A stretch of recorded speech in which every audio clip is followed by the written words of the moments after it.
আমার চোখে আজকের বাংলাদেশ খুলনা জেলার দাকপ উপজেলার একটি দ্বীপের উন্নয়নের ধারাবাহিকতা নিয়ে আজকের প্রামাণ্যচিত্র। এই দ্বীপ পরশু নদী এবং ভদ্রা নদীর মাঝে অবস্থিত। দেশের উন্নয়নে যোগ হয়েছে পদ্মা সেতু, মেট্রো রেল, তেমনই পিছিয়ে থাকছে না উপকূলীয় এই অঞ্চলটি। এই দ্বীপের যোগাযোগের জন্য ভদ্রা নদীর উপরে নির্মাণাধীন ব্রিজ এবং পরশু নদীর পারাপারের জন্য ফেরি রয়েছে। ঘরে ঘরে পৌঁছে গেছে বিদ্যুৎ, পাওয়া যাচ্ছে দ্রুতগতির ইন্টারনেট সেবা, মোবাইল নেটওয়ার্ক এবং কেবল নেটওয়ার্ক। ঘরে বসে এই কম্পিউটারে কাজ করতে পারছে সকলে। তৈরি হচ্ছে মাটির রাস্তা থেকে পিচের রাস্তা। এই উপকূলীয় অঞ্চলে শিক্ষা খাতেও এসেছে উন্নতি। যেখানে ছিল টিনের চাওলালা স্কুল, সেখানে তৈরি হয়েছে এখন বড় বড় ভবন। শিক্ষার জন্য রয়েছে স্কুল, কলেজ। চিকিৎসার জন্য তৈরি হয়েছে কমিউনিটি ক্লিনিক। মুজিবনগর, যেসব মানুষদের ঘর বাড়ি নেই তাদের জন্য সরকার দিয়েছে বাসস্থান।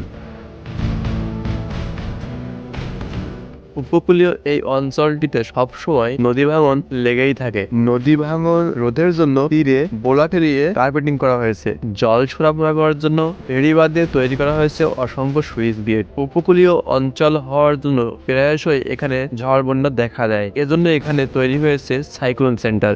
দাকপের অর্থনৈতিক দিক দিয়ে গলদা চিংড়ি থাকলেও এখন বর্তমানে প্রধান ফসল ধান চাষ। দাকপ বর্তমানে তরমুজ চাষে বিখ্যাত। হিন্দু, মুসলিম, খ্রিস্টান সকল ধর্মের বসবাস। আমি এখন আছি 4 নম্বর কৈলাসগঞ্জ ইউনিয়নের 1 নম্বর ওয়ার্ড রামনগর গ্রামে। আর আমার ওপারে হচ্ছে এই ছোট একটা নদী, আর ওপারে হচ্ছে সুন্দরবন।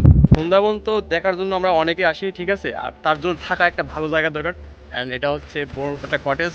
খুলনা জেলার দাকপ উপজেলার উপকূলীয় এই অঞ্চলটিতে উন্নয়নের ধারা এভাবে চলমান থাকুক এই প্রত্যাশা।